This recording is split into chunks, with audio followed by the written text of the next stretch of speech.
We are back on Morning Line. Thanks for joining us. Mark Cunningham is with us. He's with the Beacon Center. They've just put out their annual pork report, the 11th annual, and kind of looking at what they deem wasteful spending by the government.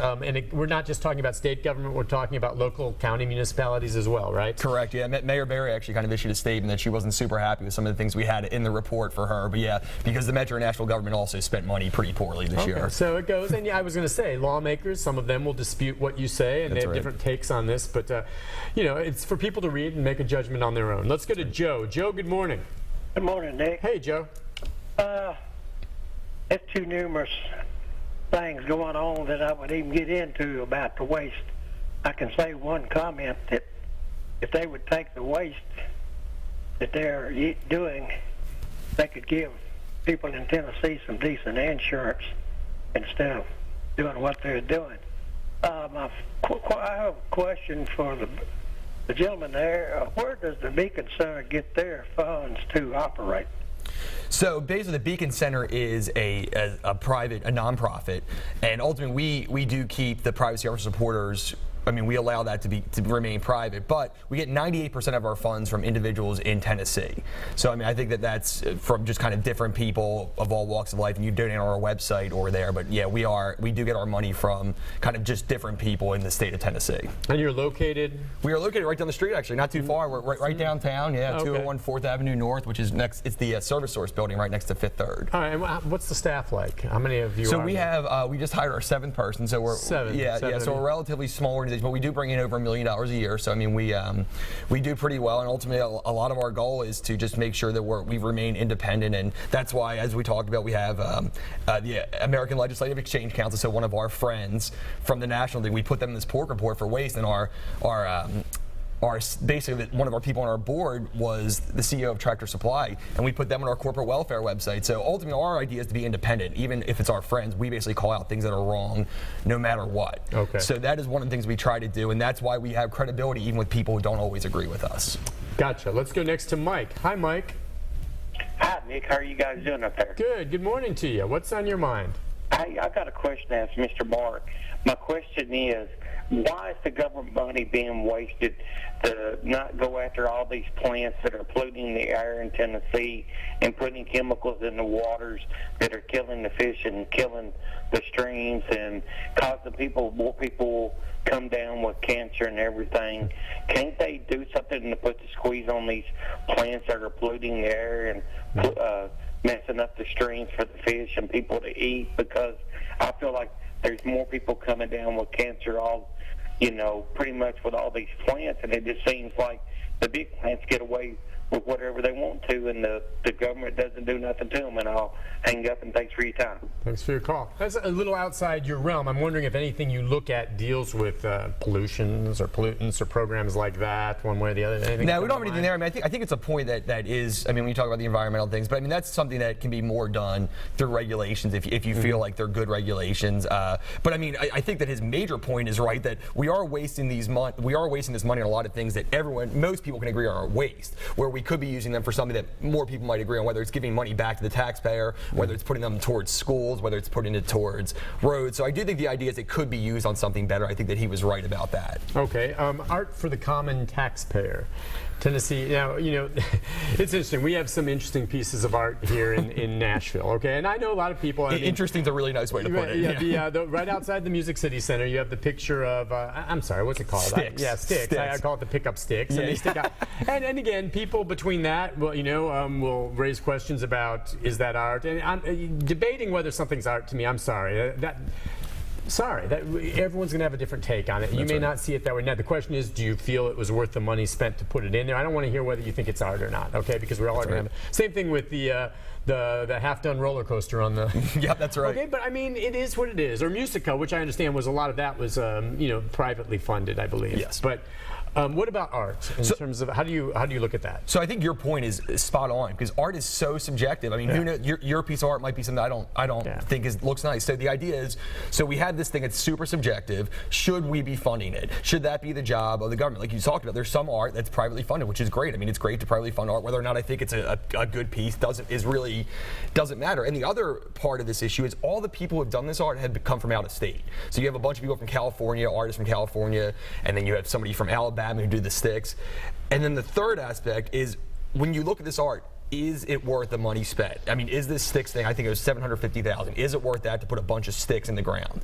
And I think the answer to that is no. And I think most taxpayers, no matter even people who love the arts, will say, you know what, I love the arts, but I don't think that was worth it. So I think we need to kind of look at it and say, is it the government's job to put art in there, and then at that point we can disagree. With me, and I'll just offer my opinion here, I think it is the government's job to play a role in terms of increasing. I think art and whatever it is can increase the livability and the character of a city. Okay, the question where I'll quibble is it worth what has been spent on this? Because the truth be told, with everything else, and I'm not saying art's more important than some of these very other worthy projects, as Joe was just saying, is that if you leave it to that and just privately, which is great. Nothing will ever be done, and you're just gonna have a bunch of cities with buildings without art, in my opinion. I think it's a good idea to have some degree of attention put to a city by its municipality to help beautyize it. Because if you just leave it to the public citizens to do it on their own, it's just not going to happen. I've just seen that too many times. Now, whether or not sticks is worth, what'd you say, 750? Yep. That's where I see more of the debate on trying to balance what it is. And and many will disagree with me on that, but I believe arts and other things play an important role in the character of a city. And sometimes just leaving it to private is not always going to get it done. Sure, and I think it's good that we can disagree on the issue and say, oh, I think it should be done, I think it shouldn't. But still, you're able to look at it through a clear lens and say, you know what? Just because I think it should be done doesn't mean that this was a good investment. Right. And each one is a good investment. Right. $6.4 million is a lot of money to spend last year on the art that we had there. And I mean, I personally, it's not my taste in art. Sure. But the idea is we can talk about, well, even if you agree, were they good projects? And was that worth the right amount of money? Which I accept that. Yeah, exactly. Sure. And vice versa, I accept your point of view too. I know some people are going to say under no circumstance should the government in any way fund art when we have all these other much more pressing needs. And I can see that coming as well. And, and let's be clear, this is one of the least bad examples too. I mean, we say art, we're like, we don't agree with it, but compared to the other things in this report, this is one of the least offensive examples. We still don't think the government should do it, but compared to, we'd rather get rid of other stuff big first. Big ticket items that are even more. Exactly, exactly. Let's go to Deborah. Hi, Deborah. Hi, Deborah. Are you there? I think we have Deborah on 5, right? Deborah, are you there? Deborah's not on 5. This is Bob Montville. Oh, go ahead, Bob. Okay, I guess Bob's on 5. Go ahead, Bob. Yeah, Mr. Cunningham, I noticed that you've got all the facts about what pork is by its definition is somebody's going to get fat off of it. Now, what I'm wondering is, have you ever thought about correlating between who initiated the bill and who voted to approve it? And then what other bill came up and who voted to approve it? Thank you. Okay. I think that's a great point, and he is right. I mean, when you talk about pork, it usually is because somebody's getting fat. Sure. I mean, most of these projects are helping somebody or somebody's friend. Right. And I think that is a good point. And while we don't do that specifically, and again, a lot of these things are not passed through any kind of legislative process. It can just be sometimes just, oh, here's money.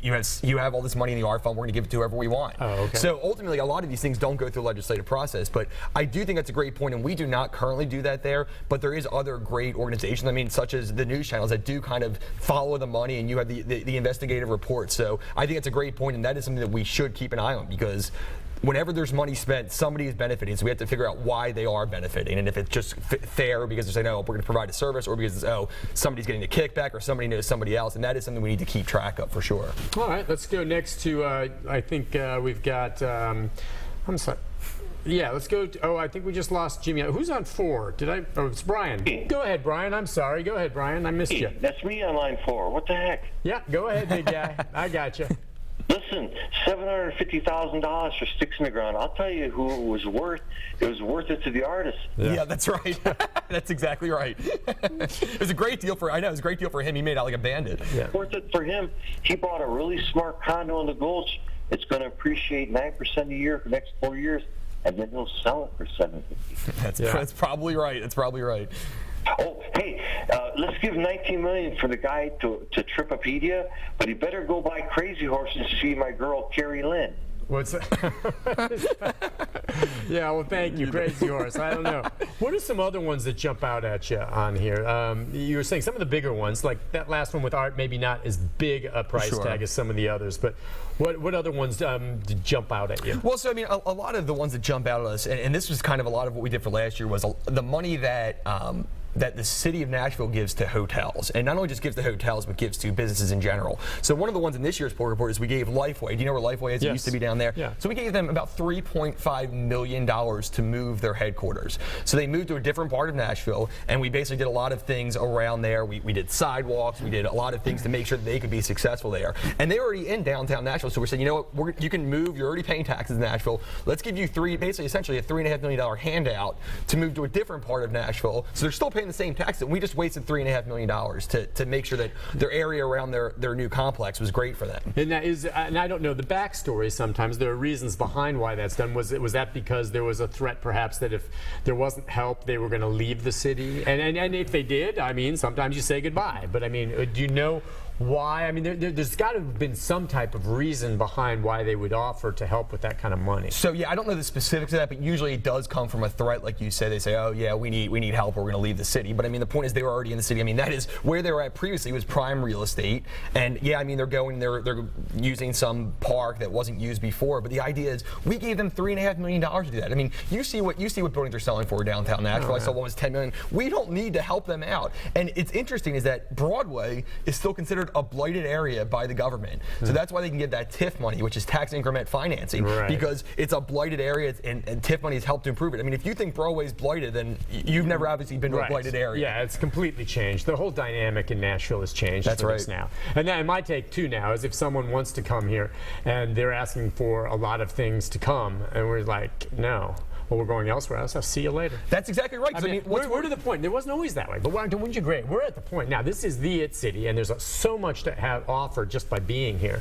Then maybe we give them some incentives. I don't know, but boy, if they want a lot, I'll see you later. I know, and we're giving them incentives to move. I mean, we moved Bridgestone downtown, and we gave them like $2.5 million because we wanted them to be downtown. Yeah. I mean, it wasn't for any other reason. So we need to think about this more when we give out incentives. I had a good friend who is no longer, but at one time was the mayor of Portland, Oregon, and he would be participating at sometimes these, if you want to call it, bidding with these companies that were looking at maybe moving to Oregon, moving to Tennessee, maybe moving to Texas, and they'd give their bids. And I remember him telling me, they kind of put in their bid, and then they found out that they ended up choosing, I think, to come to Tennessee. And then after the fact, the bidding was open to show what the bids were, and he was absolutely stunned at what Tennessee offered this company to go there. He's like, look, we thought we made a reasonable, down-to-earth offer to attract them to Oregon. And then when we looked at what Tennessee was offering, it was like, this was in a ballpark in a whole other realm, and under no circumstance would we have ever offered anything anywhere near as close to what Tennessee offered. And of course, they took the money and ran to Tennessee. And I don't remember the specific case or the business, but he just said, and I don't know if that's still happening now. Maybe at a time when you're desperate to get business to come here several years back, maybe, but Nashville doesn't have to do that anymore. And if we still are, I think it's a mistake. I can assure you we still are. We actually just started a new website called endcorporatehandouts.com. Yeah. We have given $3 billion in the last 10 years in the state. And Nashville's at the state level, and bringing business, and they always talk about bringing business and jobs, which I know is important, but I can tell you, at least from this one experience, that the offers we're making compared to what other states oftentimes are offering to some of these companies is, I mean, like I said, he was just flabbergasted when he saw Tennessee's offer and couldn't believe what we were offering.